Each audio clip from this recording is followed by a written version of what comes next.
जी हाँ दोस्तों, जो मोदी शाह ने आडवाणी और जोशी के साथ किया था, क्या अब वही मोदी शाह के साथ होने लगा?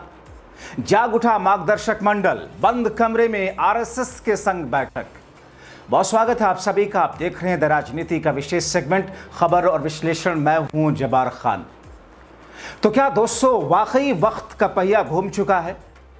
क्या वाकई इतिहास अपने आप को दोहरा रहा है? और ऐसे में जिन मुरली मनोहर जोशी, लाल कृष्ण आडवाणी समेत कई सारे बीजेपी के वरिष्ठ नेताओं को मोदी और शाह ने रास्ते से हटाने के लिए मार्गदर्शक मंडल में डाल दिया था, अब वही मार्गदर्शक मंडल संघ के साथ मिलकर के मोदी और शाह के सामने बैरिकेड बन रहा है। क्या अब मोदी और शाह की उल्टी गिनती शुरू हो रही है? आखिर हुआ क्या बंद कमरे के आरएसएस की उस मीटिंग में? आडवाणी जी ने क्या कहा, मुरली मनोहर जोशी ने क्या कहा, किस तौर पर जिसकी चर्चा है, विस्तार से आपको सब कुछ बताते हैं दोस्तों। एक एक परतें खोलेंगे और यह खबर मैं यूं ही कयासों के बुनियाद पर या सूत्रों के हवाले से नहीं, बल्कि इस खबर को देश के प्रतिष्ठित मीडिया हाउस इंडियन एक्सप्रेस ने भी छापी है। कई सारे जगहों पर आपको यह खबर मिल जाएगी। हालांकि गोदी मीडिया या फिर जिसे आप पालतू मीडिया कहते हैं, वो शायद इस खबर को महत्व या जगह ही नहीं दे रही है। मगर दोस्तों कहते हैं ना कि इतिहास अपने आप को दोहराता है। आपने जीवन में अगर किसी के साथ गलत किया है तो बहुत ज्यादा चांसेस इस बात के होते ही हैं कि आपके साथ वैसा तो होगा ही। और खास तौर पर अगर आपने राजनीति में किसी के साथ कुछ ऐसा किया है जिसे वो घृणित होकर के आपके बारे में सोचता है, तो राजनीति में तो अक्सर ये देखने को मिलता है कि साहब फिर आपके साथ वैसा होता ही होता है। अब वही बहुत सारे लोग ये कह रहे हैं कि मोदी शाह के साथ में होने जा रहा है। दोस्तों, राष्ट्रीय स्वयंसेवक प्रमुख मोहन भागवत, उन्होंने एक बैठक बुलाई, एक मीटिंग बुलाई और इस मीटिंग में मार्गदर्शक मंडल के नेताओं को भी बुलाया। लाल कृष्ण आडवाणी चूंकि इस वक्त उम्र के उस पड़ाव पर हैं जो बहुत ज्यादा इधर उधर जाते नहीं हैं, मुरली मनोहर जोशी वहां पर पहुंचे और उस बैठक में मुरली मनोहर जोशी ने जो कहा उसका मतलब राजनीतिक जानकार और बुद्धिजीवी ये निकाल रहे हैं कि दरअसल संघ दूसरी तरीके से, दूसरे नजरिए से भी अब मोदी और शाह के रास्ते को चौतरफा ब्लॉक करने की जो कोशिश है उसमें हर एंगल को ले रहा है। चाहे वह राष्ट्रीय अध्यक्ष बीजेपी के बनाने के लिए संजय जोशी का नाम हो या फिर मार्गदर्शक मंडल का अब प्रयोग हो, जो कि पहली बार हो रहा है। अभी तक मार्गदर्शक मंडल की तरफ से कुछ भी आपको सुनने को नहीं मिलता रहा होगा, मगर यह पहली बार है। आप नितिन गडकरी को देख ही रहे हैं किस तरीके से नितिन गडकरी लगातार मौजूदा वक्त की सरकार और मोदी शाह के ऊपर जो कटाक्ष कर रहे हैं, भले ही वो नाम लेकर के ना कहें। आपको बताएं दोस्तों कि दरअसल मुरली मनोहर जोशी ने मोदी सरकार के पूरे काले चिट्ठे को खोल करके रख दिया और यह कह दिया कि देश के लिए ये नीतियां हानिकारक हैं, देश गर्त में डूब रहा है। दोस्तों, अमर्त्य सेन जो कि एक नोबेल पुरस्कार विजेता है, जो कि भारतीय मूल के हैं, जो कि मोदी शाह की सरकार के सख्त कटु आलोचक रहे हैं, उन अमर्त्य सेन का जिक्र करते हुए मुरली मनोहर जोशी ने जो कहा वो सीधे सीधे मोदी और शाह को हिट कर रही है। उन्होंने कहा कि दरअसल जो सर्वे आए इस बीच में, कई सारे सर्वे, खासतौर पर 2021 के सर्वे, उसके बाद में इकोनॉमिक सर्वे, जिसमें देश की कुल जो कमाई है, देश का कुल पैसा है, जो कुल संपत्ति है, वो करीब 70% संपत्ति महज उंगलियों पर गिने हुए चंद लोगों के पास में है और बहुत बड़ी आबादी देश की भुखमरी का शिकार है। भले ही मौजूदा वक्त में 5 किलो राशन दिए जाने का ढिढोरा पेट करके वोट लेने की कोशिश की जा रही हो, मगर सच्चाई यह है कि इसी देश का एक व्यक्ति जो कि अपने घर की शादी में 5 से 10 हजार करोड़ रुपए पैसे की तरह, पानी की तरह पैसा बहा देता है, और दूसरा आदमी जो कि 2 वक्त की रोटी के लिए तरसता है। कई बार ऐसा सुनने को मिला कि भूख की वजह से, बिस्किट खा कर के रहने की वजह से इंसान की मौत हो गई। और ये दोस्तों मैं खुद बताऊं, आप जिस स्थिति में कोविड काल में ऐसे कई सारी मौतें सामने आई थी जिसमें इंसान के पास खाने के लिए कुछ नहीं था। मैं एक ऐसे शख्स को जो कि किसी वक्त में हमारे कलीग होते थे देश के एक बड़े मीडिया हाउस में, राष्ट्रीय सहारा में, स्थिति बिगड़ी और बाद में जब खबर आई, जब उनकी मौत से पहले पता है चला 3-4 दिनों से महज बिस्किट खा करके रह रहे थे। यह स्थिति देश के अंदर है दोस्तों। और जिस स्थिति को लेकर मुरली मनोहर जोशी ने जो कुछ कहा और उस पर संघ प्रमुख ने 100% खड़े होकर के मुहर भी लगाई है।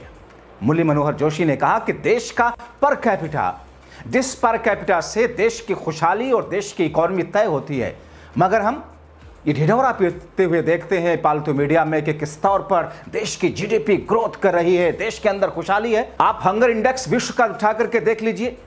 उस हंगर इंडेक्स में, यानी कि भूख के मामले में, उसकी पेट भरने के मामले में देश कहां पर किसने निचले पायदान पर पड़ा हुआ है। आप मीडिया की आजादी उठा करके देख लीजिए। विश्व के सारे देशों के मुकाबले देश निचले पायदान पर है। पाकिस्तान, बांग्लादेश, नेपाल जैसे कंट्री के मुकाबले में भारत गर्त में डूबा हुआ है। देश का पर कैपिटा दोस्तों, जो पर कैपिटा महज $2,000-2,500 के आसपास है। पर कैपिटा दोस्तों वो होता है जो देश के हर व्यक्ति की सालाना आमदनी होती है औसतन। दोस्तों जापान से अपनी इकॉनमी को कंपेयर करते हैं। देश का पर कैपिटा जापान में कितना है? $35,000। $35,000 पर कैपिटा आमदनी है जापान की, यानी कि पर व्यक्ति, जापान का हर व्यक्ति औसतन $35,000 सालाना कमाता है, आमदनी उसकी है। मगर भारत में महज $2,000 सालाना पर कैपिटा है। यह स्थिति है। और दोस्तों इस पूरे जीडीपी के उसमें कितना झोल झाल करके मोदी सरकार आपको गुमराह, और ये सारे के सारे शब्द मुरली मनोहर जोशी के हैं, मेरे कोई तथ्य इसमें नहीं है दोस्तों। आप देख लीजिए, जीडीपी की बड़ी होने से देश की इकॉनमी और खुशहाली बेहतर नहीं हो जाती है। जीडीपी क्या है? यानी कि दोस्तों आपके देश के अंदर क्या कुछ हो रहा है, कोई सामान बन रहा है, किसी भी तरह का कोई काम हो रहा है, और उसमें सारी चीजों को मिला करके, सारी संपत्ति को मिला करके, उसका जो कैपिटल उसको मिला करके जीडीपी कहते हैं। अब सवाल यह है कि बिजनेस घाटे में चल रहा है, लेकिन जीडीपी तो आपकी वहीं दिखेगी ना कि हाँ इतने का आप मैन्युफैक्चरिंग कर रहे हैं, इतने का आप बिजनेस कर रहे हैं, इतने का आप नौकरी कर रहे हैं, पैसा इतना, लेकिन उसमें प्रॉफिट कितना है? पता चला आपने लगाया 2 करोड़ रुपए, छोटा सा बिजनेस शुरू किया जो भी, और आपको प्रॉफिट 1 पैसे का नहीं, आपको लॉस में जा रहा मामला। तो जीडीपी तो आपकी 2 करोड़ की हो गई, प्रॉफिट 1 भी नहीं है, तो फिर एक खुशहाली की बजाय वो तो आप गर्त में जा रहे हैं। यही स्थिति है जीडीपी की दोस्तों। चूंकि ये देश हमारा भारत दुनिया का सबसे बड़ा कंज्यूमर है, इसलिए डिमांड यहां पर खूब है। सामान तो बिकेंगे, हर आदमी को खाना, रोटी, कपड़ा, मकान, घर, सीमेंट, साइकिल, सब कुछ चाहिए होगा। तो सामान की खरीदारी तो हो रही है, लेकिन उसकी आमदनी कितनी है, उसका प्रॉफिट कितना हो रहा है? दरअसल मीडिया, पालतू मीडिया, मौजूदा वक्त की सरकार इसी को घुमा फिरा करके आपको खुश, अंधभक्तों को खुश करने की कोशिश करती है। दोस्तों हमारा देश तो ऐसा है जहां पर ऑल्टो की भी खूब जबरदस्त डिमांड है, जहां पर ऑडी की खूब जबरदस्त डिमांड है, यानी कि ऑडी वाले लोग भी भरमार हैं, उसकी डिमांड है ऑडी गाड़ी की, ऑल्टो गाड़ी की भी खूब भरमार है, यानी कि हर तरीके का कंज्यूमर है। तो सामान तो चाहिए होगा ना। आप रह रहे हैं अगर दुनिया में, एक मजदूर झुग्गी झोपड़ी जिसके पास कुछ नहीं है, दिन की मजदूरी करता, ईंट गारे देता और उसके बाद में 200 रुपया दिहाड़ी पाता है, उसको भी चाहिए, रोटी चाहिए, आटा चाहिए, नमक चाहिए, सब्जी चाहिए, चावल चाहिए, दाल चाहिए, उसको पाइप लगा करके उस पर त्रिपाल डालने के लिए वो भी सामान तो चाहिए ना। तो सामान तो उसको चाहिए, कहीं ना कहीं से तो खरीदा जा रहा है, तो जो खरीदा जा रहा है वो जीडीपी में जुड़ रहा है। और इसी को दरअसल मौजूदा वक्त की मीडिया और मौजूदा वक्त की सरकार आपको भ्रमित करने की कोशिश करती है। अब ऐसी स्थिति में दोस्तों मुरली मनोहर जोशी ने जिस तरीके से डायरेक्टली हिट किया है, वो ये दर्शा रहा है, और देश के बुद्धिजीवी ये कह रहे हैं कि अब संघ ने मोदी और शाह के रास्ते को चौतरफा घेरने की कोशिश कर दी है। और दरअसल एक जो सम्मानजनक एग्जिट मोदी शाह के लिए अभी बातें की जा रही थी, वो सम्मानजनक एग्जिट भी अब शायद ना हो। दोस्तों अब ऐसे में मैं थोड़ा सा और कुछ कोट कर देता हूं, जिसे इंडियन एक्सप्रेस ने और हिंदुस्तान ने छापा है। क्या क्या कहा जोशी ने? इंडियन एक्सप्रेस लिखता है कि आय संपत्ति का जिक्र करते हुए उन्होंने कहा कि 2021 में जिस तरीके से घरेलू संपत्ति का 70% केवल मात्र 10% लोगों के पास था, भारत की प्रति व्यक्ति जीडीपी मात्र $2,878 थी, जबकि जापान की 34,000 थी। कृषि स्वदेशी उद्योगों पर फोकस करने की बात करते हुए जोशी कहते हैं कि विदेशी सहयोग पर अधिक निर्भरता भारत के हित में नहीं है। 1.58 करोड़ बच्चे नशे का शिकार हैं। दिल्ली की झुग्गियों में रहने वाले करीब 1/3 बच्चे नशे और शराब में फंसे हैं। आत्महत्या की बढ़ती हुई दरों पर चिंता जोशी ने जताई। पूर्व केंद्रीय मंत्री कहते हैं क्योंकि अटल बिहारी वाजपेयी की सरकार में मुरली मनोहर जोशी एचआरडी मिनिस्टर थे, शिक्षा मंत्री थे, मगर मोदी ने तो शिक्षा मंत्री बना दिया था वो सीरियल वाली आंटी को, स्मृति ईरानी को। बताइए, जिसके पास 12वीं 10वीं की डिग्री को लेकर कहा जा रहा कि उनकी भी डिग्री फर्जी है, आरोप लग रहा है, उनको देश का शिक्षा मंत्री बना दिया गया था। तो पूर्व शिक्षा मंत्री केंद्रीय मंत्री अटल बिहारी वाजपेयी की सरकार में कहते हैं कि आत्महत्या करने वालों की संख्या 2018 में 1.34 थी लाख से बढ़कर के 22 में 1.75 लाख तक पहुंच गई। 19 से 21 के बीच करीब 36,000 छात्रों ने जान दी। अटल बिहारी वाजपेयी सरकार में मानव संसाधन विकास मंत्री रहे मुरली मनोहर जोशी ने कहा कि बच्चे शिक्षा में सकल नामांकन दर केवल 32.7% जबकि जापान में 65 और पोलैंड में 76% है। भारत की 44% आबादी अब भी कृषि पर निर्भर है, 44%, जबकि जापान में यह मात्र 3% है दोस्तों।